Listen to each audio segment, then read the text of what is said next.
Picture this. It's early evening, somewhere in ancient France.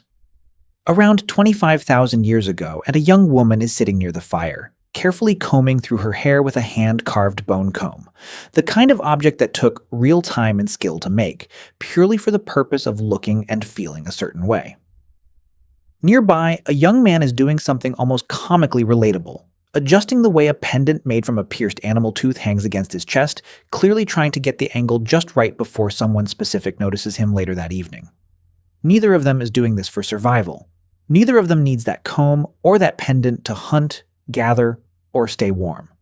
They're doing it because they care, genuinely and personally, about how they look and about how that look might land with someone they're hoping to impress.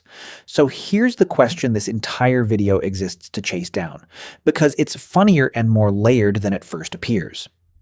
Were ancient humans actually good-looking? Did they care about appearance the way we obsess over it today, with skincare routines and gym selfies and an entire industry built around looking attractive? Or is ancient human attractiveness basically a meaningless question? Since beauty standards are supposedly just arbitrary modern inventions with zero connection to anything that mattered tens of thousands of years ago? Stick around, because the honest answer involves real evolutionary biology. Some genuinely surprising archaeological evidence of ancient grooming and adornment, and a slightly humbling realization that humans have apparently been vain, self-conscious, and quietly trying to look their best for a genuinely absurd stretch of our entire existence. Let's start by tackling the biggest myth standing in our way here, because it's doing real damage to how people picture ancient human life.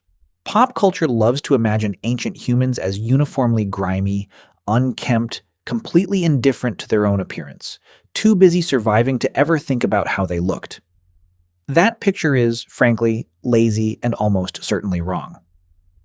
We've established throughout this entire series that ancient humans were emotionally complex, socially sophisticated, deeply invested in relationships, status, and reputation.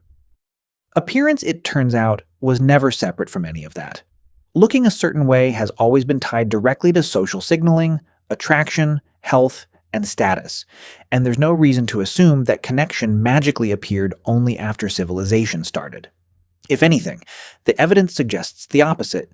Ancient humans cared about appearance constantly, deliberately, and with a level of effort that genuinely rivals plenty of modern grooming habits. Let's talk about what attractiveness actually means biologically, because this gives us a real, evidence-based foundation to work from rather than pure speculation. Researchers studying human attraction across cultures have repeatedly found certain physical traits that tend to be perceived as attractive with surprising consistency across wildly different societies, time periods, and geographic regions. Traits researchers generally connect to honest signals of health, fertility, and genetic fitness. Facial and bodily symmetry represents one of the most consistently documented examples, with research showing that humans across diverse cultures tend to rate more symmetrical faces and bodies as more attractive, likely because developmental symmetry serves as a genuinely reliable indicator of good health and the absence of significant developmental disruption during growth. Parasites, malnutrition, illness, or genetic problems often produce measurable asymmetry. This means ancient humans, exactly like modern humans, almost certainly possessed an instinctive, largely unconscious attraction toward symmetrical features. Not because anyone taught them to value symmetry specifically, but because that preference reflects a genuinely ancient, deeply rooted biological mechanism for assessing a potential partner's underlying health and genetic quality. Let's bring in skin condition next, because this connects directly to something genuinely practical and important in a world without modern medicine.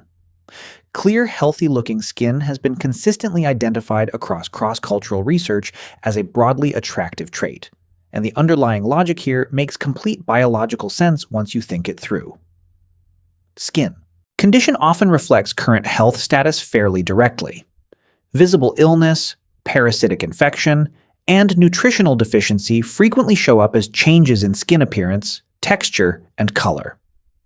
An ancient human instinctively drawn toward partners displaying clear, healthy-looking skin was, whether consciously or not, gravitating towards someone showing visible signs of good current health and a body successfully managing whatever environmental challenges it was facing. This wasn't some superficial, purely aesthetic preference disconnected from anything practical. It represented a genuinely useful, evolutionarily ancient method of quickly assessing a potential partner's health status using nothing more than a visual glance, long before anyone had any concept of germs, nutrition science, or medical diagnosis. Now let's talk about something genuinely fascinating regarding body shape and proportion, because this connects directly back to discussions we've had throughout this entire series regarding body fat, fertility, and reproductive health. We covered extensively in earlier videos how certain body fat distributions, particularly in women, connect directly to fertility and reproductive capability, and researchers studying cross-cultural attraction patterns have found that a specific waist-to-hip ratio tends to be rated as attractive with notable consistency across diverse cultures and historical periods, a ratio that researchers connect directly to reproductive health and fertility indicators.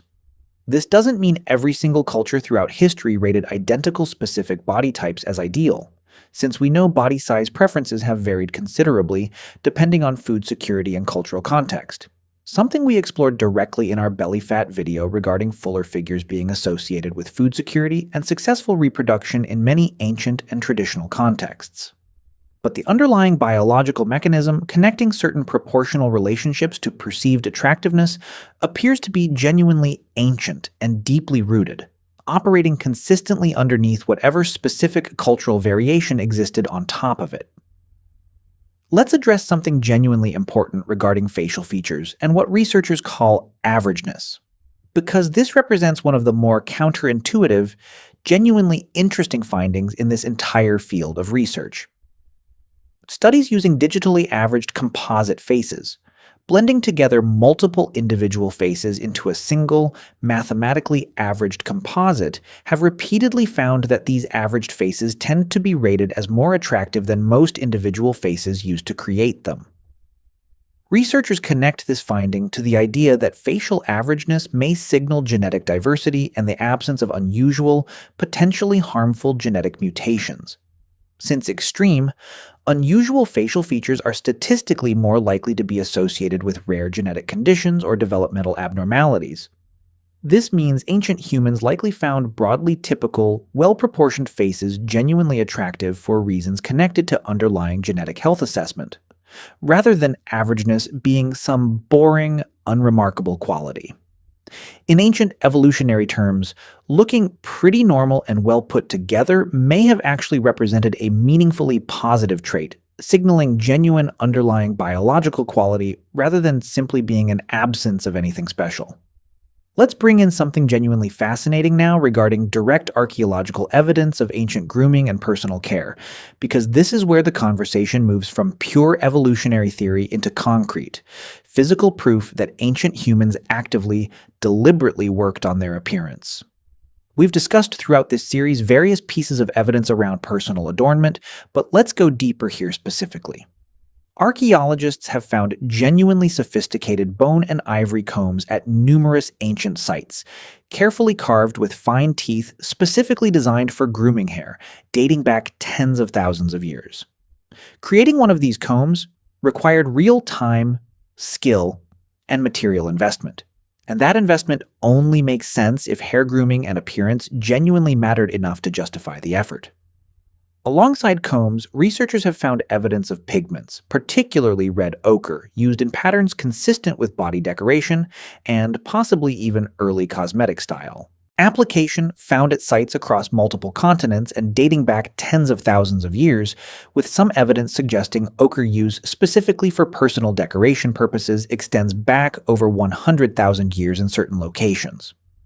Let's talk about jewelry and personal ornamentation specifically, because this represents some of the most compelling, abundant evidence available regarding ancient interest in appearance. Pierced shell beads, deliberately shaped and drilled specifically to be worn as necklaces or other body ornamentation, have been found at numerous ancient sites dating back well over 100,000 years, found hundreds of kilometers from the nearest coastline in some cases, meaning these shells were deliberately transported significant distances specifically because of their value as decorative ornamental objects. Animal teeth deliberately pierced and strung for wearing, show up repeatedly across the ancient archaeological record as well. By the way, if you want to go even deeper into the secret lives of ancient humans, I just launched a full course called The Secret Lives of Ancient Humans. 10 modules, 3+ hours of content covering everything we never talk about on YouTube. What they feared, how they communicated, what hunted them, and much more. Plus an exclusive PDF guide included. Link in the description. See you inside. Alongside carved bone pendants, deliberately shaped beads made from various materials, and evidence of pigment application directly onto these decorative objects. None of this jewelry served any direct survival function whatsoever. It existed purely for personal adornment and visual presentation, representing genuine, deliberate investment of time and resources specifically toward enhancing personal appearance. Exactly the kind of behavior our opening scenario depicted directly. Now let's address something genuinely important regarding what this adornment evidence actually tells us about ancient social dynamics, because jewelry and personal decoration almost certainly served multiple overlapping purposes beyond pure romantic attraction alone. Researchers studying ancient ornamentation have proposed that these items likely served as genuine social signals, indicating group identity, status, skill, or accomplishment, alongside whatever role they played in romantic and sexual attraction specifically. A particularly elaborate necklace or carefully decorated garment may have signaled a person's social standing, their access to trade networks capable of acquiring rare materials, or their own personal skill in crafting something genuinely beautiful and technically impressive. This means ancient appearance-related effort wasn't necessarily separated cleanly into romantic attraction versus social status, the way modern categories might suggest. These two motivations almost certainly overlapped and reinforced each other constantly, exactly the way modern fashion and personal grooming still frequently serve simultaneous romantic, social, and status-related purposes today. Let's talk about something genuinely fascinating regarding hair specifically, because this connects to a topic that gets surprisingly little direct attention despite being genuinely significant. We've already mentioned bone combs, but it's worth expanding on why hair grooming specifically would have mattered so much. Hair condition, much like skin condition, can serve as a visible health indicator, with illness, severe malnutrition, and certain parasitic infections frequently affecting hair texture, growth, and overall appearance. Beyond pure health signaling, hairstyling and grooming also represents a genuinely flexible, creative form of personal expression and decoration, requiring no permanent modification to the body itself, unlike tattooing or scarification, while still allowing genuine variation and personal style. It's entirely plausible that ancient humans experimented extensively with different hairstyling approaches: braiding, decorating with beads or feathers, deliberate cutting or shaping, representing a genuinely significant ongoing avenue of personal appearance investment that, unfortunately, leaves very little direct archaeological trace compared to more durable materials like bone, shell, or stone. Let's bring in something genuinely interesting regarding body modification more broadly here too, because evidence suggests ancient humans engaged in deliberate, sometimes permanent alteration of their own bodies specifically for appearance-related reasons. While direct evidence specifically confirming ancient tattooing practices in the deepest stretches of human history remains genuinely difficult to establish given how poorly skin preserves over such enormous timescales, we do have remarkably preserved evidence from somewhat more recent, though still genuinely ancient, contexts showing deliberate tattooing practiced for reasons that likely combined decorative, medicinal, and possibly status-related purposes simultaneously. This kind of deliberate, permanent body modification, undertaken purely for appearance and meaning rather than any direct survival function, represents genuinely significant evidence of just how deeply important visual self-presentation was to ancient humans, important enough to justify genuine pain and permanent physical alteration in pursuit of looking and perhaps signaling exactly the way they wanted to. Now let's address something genuinely important regarding cross-cultural variation in beauty standards, because this represents a crucial nuance worth exploring directly rather than presenting attractiveness as some single, universal unchanging standard across all of ancient human history. While certain underlying biological mechanisms, symmetry detection, skin condition assessment, certain proportional preferences appear to operate with genuine consistency across diverse human populations, plenty of specific appearance preferences clearly varied considerably depending on environment, culture, and circumstance, exactly the kind of variation we explored directly in our belly fat video regarding fuller figures being valued differently depending on food security context. Different ancient populations living in different environments and facing different survival pressures almost certainly developed somewhat different specific beauty ideals layered on top of whatever underlying universal biological preferences existed, meaning there genuinely wasn't one single, universal ancient human standard of attractiveness applied identically across every population and time period throughout the entire deep ancient era. Let's talk about something genuinely fascinating regarding scent here too, because this represents an entirely different sensory dimension of attraction that modern conversations about appearance frequently overlook completely.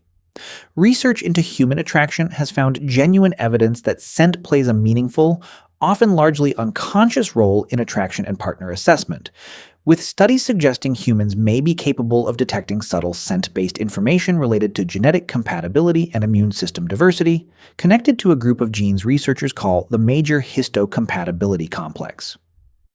Some research has found that people tend to find the natural scent of potential partners with sufficiently different immune system genetics more pleasant and attractive, a pattern that would have provided genuine evolutionary advantage by encouraging mat selection that produces offspring with more diverse, robust immune capability. This means ancient human attraction almost certainly operated through multiple simultaneous sensory channels. Visual appearance certainly mattering enormously, but scent likely playing a genuinely significant, largely unconscious role working alongside whatever someone actually looked like.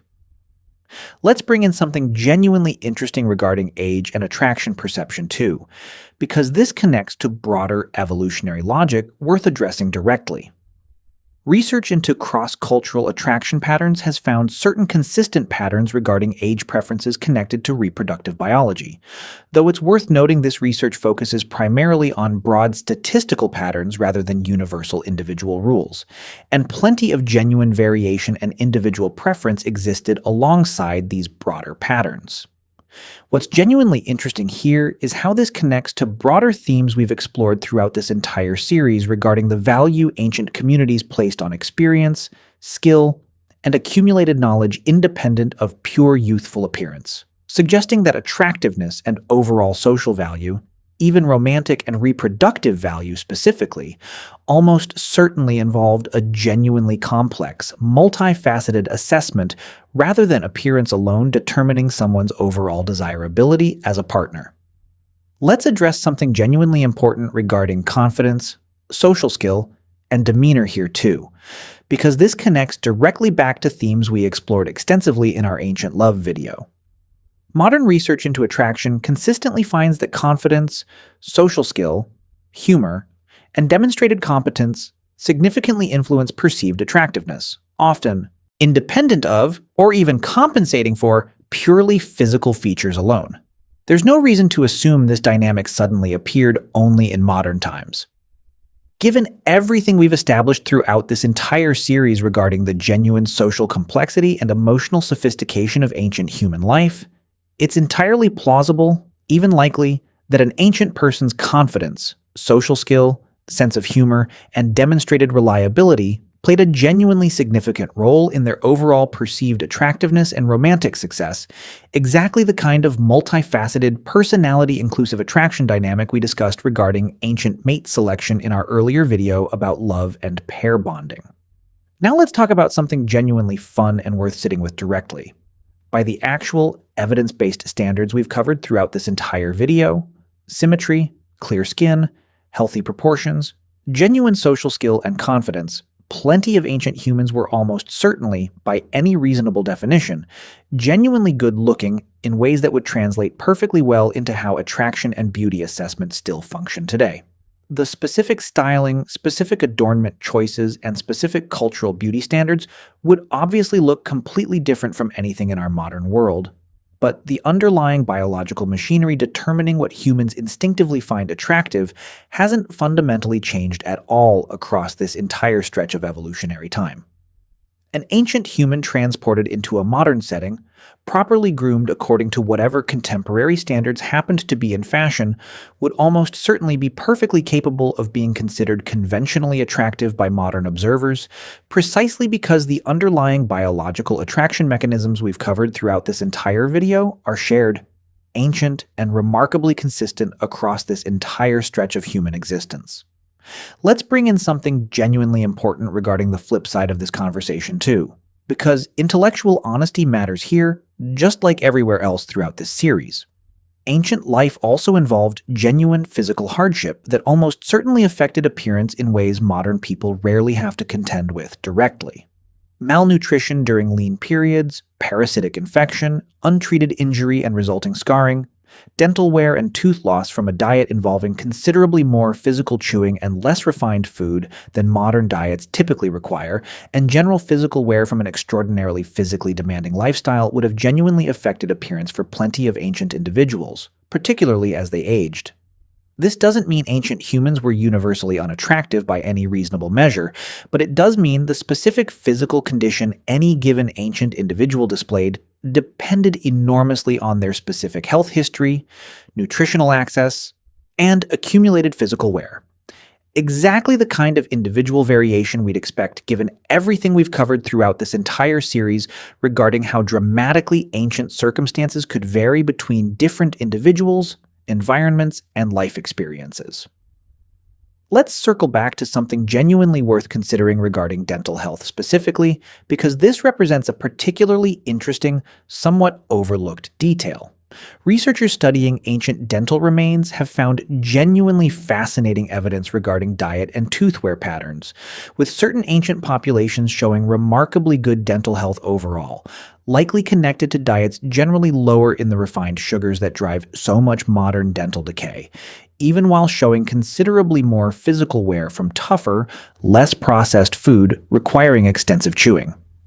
This means an ancient smile, while almost certainly looking quite different from a modern, orthodontically perfected smile, may have actually reflected genuinely better baseline dental health in certain important respects compared to populations with access to modern sugar-heavy diets but inconsistent dental care, adding yet another genuinely interesting wrinkle to this entire conversation about exactly what good-looking actually meant across such a dramatically different historical and dietary context. Let's bring this all the way back to our opening scenario, that young woman carefully combing her hair and that young man adjusting his pendant, both quietly, deliberately working on their appearance in hopes of impressing someone they cared about. Based on everything we've actually covered here, their effort wasn't some bizarre anomaly or unusually modern-feeling behavior somehow transplanted into an ancient setting. It represented a completely natural, evolutionarily rooted expression of exactly the same underlying psychology driving appearance-related effort today: genuine investment in personal presentation, motivated by real biological attraction mechanisms, social status considerations, and the simple, deeply human desire to be noticed and appreciated by someone specific. Their bone comb and pierced tooth pendant represent direct physical evidence that this exact same impulse, dressing up, grooming carefully, hoping to look good for someone who matters, has been part of human experience for an almost incomprehensibly long stretch of our entire existence. So were ancient humans actually good-looking? Based on the genuine, deeply rooted biological mechanisms underlying human attraction, symmetry detection, skin condition assessment, proportional preferences connected to fertility and health, the consistent evidence across cross-cultural research showing these preferences operate similarly across wildly diverse human populations, and the extensive, genuinely impressive archaeological evidence of deliberate ancient grooming, adornment, and personal appearance investment. The honest answer is a confident, well-supported yes by any reasonable, biologically grounded standard of attractiveness. Ancient humans weren't some separate, less refined version of our species stumbling around indifferent to how they looked. They were full, complete humans equipped with exactly the same attraction psychology, exactly the same capacity for vanity, self-consciousness, and genuine care about personal presentation that defines human experience today. Just expressing that universal impulse through bone combs, pierced shells, ochre pigment, and carefully styled hair instead of skincare routines and curated photos. And maybe that's genuinely the most fun, slightly humbling takeaway buried in this entire topic. Somewhere underneath every single modern grooming routine, every nervous outfit adjustment before a date, every quiet moment spent in front of a mirror hoping to look just a little bit better for someone specific, there's a direct, unbroken thread connecting all the way back to an ancient person carefully carving a bone comb or threading a shell onto a cord, driven by exactly the same nervous hope that someone they cared about might actually notice and might actually like what they saw.